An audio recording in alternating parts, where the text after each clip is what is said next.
So a couple months ago, my beautiful dog, Prudence, she started getting picky, a little pickier about her food. She's always been a very picky eater. She's very, very reserved, very cautious, and she's never been super food motivated.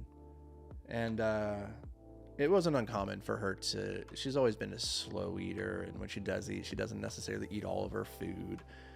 But back in February, it started happening more frequently. And this correlated with Jamie, my partner, moving out to Colorado to help open a gym. And so she was homeless. And Prudence really, really connects with Jamie. Like it's Jamie's dog that she's had since she was a puppy. And so like that's her mom. And so Prudence is very, very susceptible to anxiety and stress, right? So I chalked it up that the reason she was eating less was simply because she was stressed out by the fact that her mom was gone more often. Didn't really think anything of it.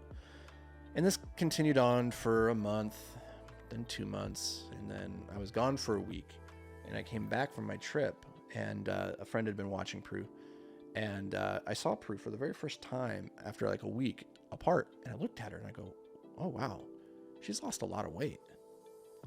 And I hadn't noticed it. I hadn't noticed it in the months up to that point. You know, when you see somebody every single day, these changes that are happening right in front of you are very hard to notice. And I think this is a corollary with the idea of personal growth, right? Like a lot of the growth that you're experiencing on your path to greatness is like, it's an internal change that is invisible to most of the world until it becomes,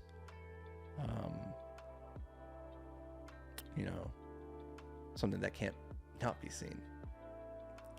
It was the same here with Prue. It was that time, like away from her, I saw her again. I was like, oh, she's lost a lot of weight actually. And I started to observe, oh, she's been missing a lot of meals now. And it's not just a little bit here and there. It's actually, she's just outright refusing to eat. And we took her to the vet and she had lost 16 pounds in 2 months. She was like a 60-pound dog and now she's down to like 40-ish. And so we've been doing all sorts of stuff, trying to stimulate her appetite, trying to figure out why it is that she stopped eating, see if it's depression, doggy depression, see if it's some kind of behavioral thing, see if maybe there's something going on inside of her, and they're doing blood tests and whatnot. And last week we put her on this appetite stimulating food and this enzyme to help try and entice her appetite because she just wasn't eating. And she's starting to look very, very bad. And she's eating again, it's very hard to get food into her, and she seems very uncomfortable by it.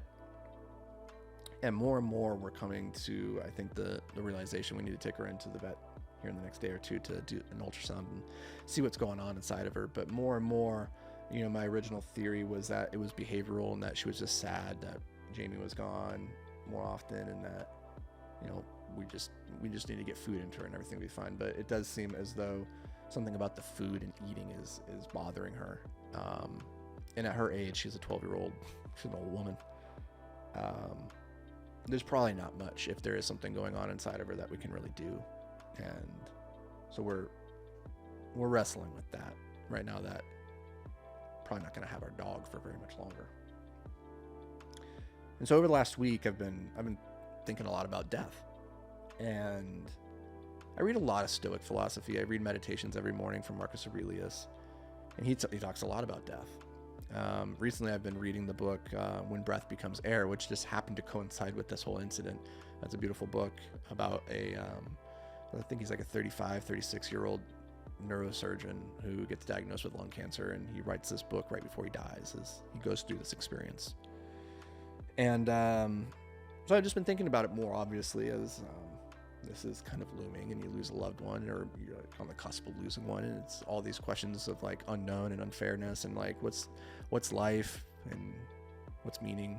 And I wanted to share 3 ideas that have been kind of percolating in my brain since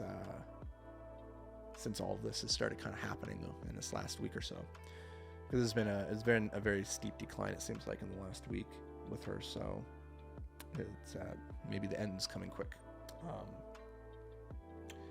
So the very first idea that I want to share is that there will come a day in your life where you would gladly trade every single dollar you've ever earned just to have one more day with a loved one.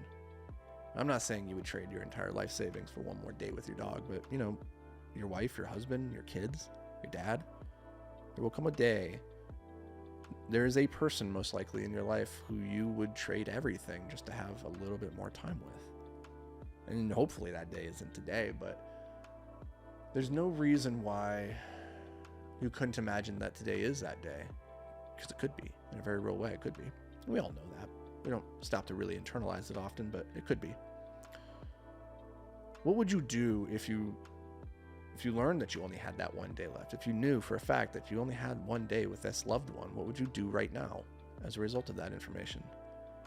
And often we just put off till tomorrow those thoughts, and we think, oh, we'll put off till the weekend, we'll do this, we'll not the other thing. But there's no reason that you can't do those things now. And, you know, and taking Prue for more walks and hanging out in the park and just hanging out with her, because who knows how much longer I have with her.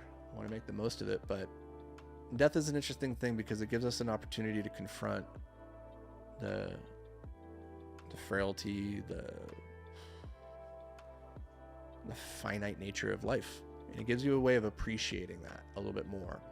Whereas if she wasn't in this state, would I have taken her for those walks? Would I have taken her to the park? And would I have carved out time in my calendar just to go and be with her? No, I probably wouldn't have. I would have taken it for granted that I have more time with her. And now that I maybe don't have that much more time with her, I'm like, well, I want to use every single second that I have. And it's just so sad that death has to be the catalyst for changes like that. And hopefully you're not experiencing anything like that in your life, but maybe the lesson that you can take away is that, you know, make these moments count. The second idea that I want to share with you is from Marcus Aurelius. Or no, actually, it's Seneca. He said, "Let us prepare our minds as if we'd come to the very end of life. Let us postpone nothing. Let us balance life's books each day. The one who puts the finishing touches on their life each day is never short of time." And I love this idea of like balancing the books every day and asking yourself, not just at the end of the day, but in every interaction you have with a loved one, to really try to be cognizant of the fact that it could very well be the last time you ever see them, last time you ever talk to them. There's this story I heard recently of this woman. Her and her brother were sent to Auschwitz, and they were on the train together, and her brother had lost his shoes. And they're on the train, and she starts yelling at him, like, "What did you do with your shoes? Where did they go? How could you be so irresponsible?" And then they offboarded them off the train and separated them. And she never saw her brother again. And she survived Auschwitz, but her brother didn't. And the last thing she ever said to him was like, "Where are your shoes?"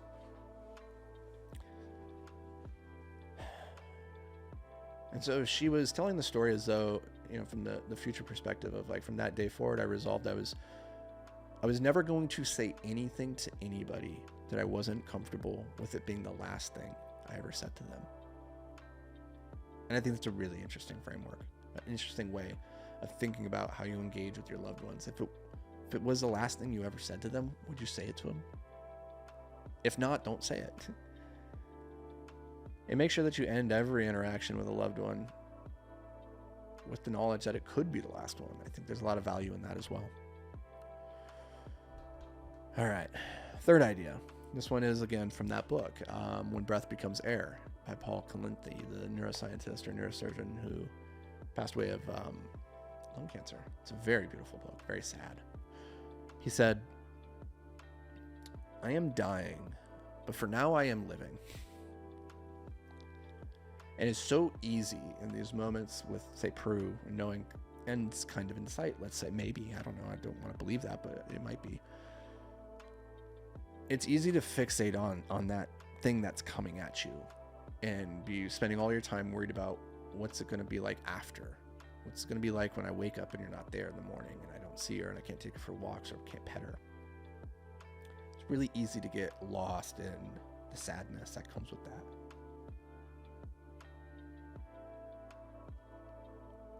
But the important thing, I think, is to remember she's not dead yet.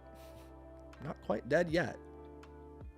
We're all dying, but for now we are living. And so you cannot live your life fearing the specter of death and just fixating on what comes after. You have to acknowledge it and be prepared to greet it when it shows up. But in the meantime, don't let it dominate your life and dictate the terms. You are dying, but for now you are living.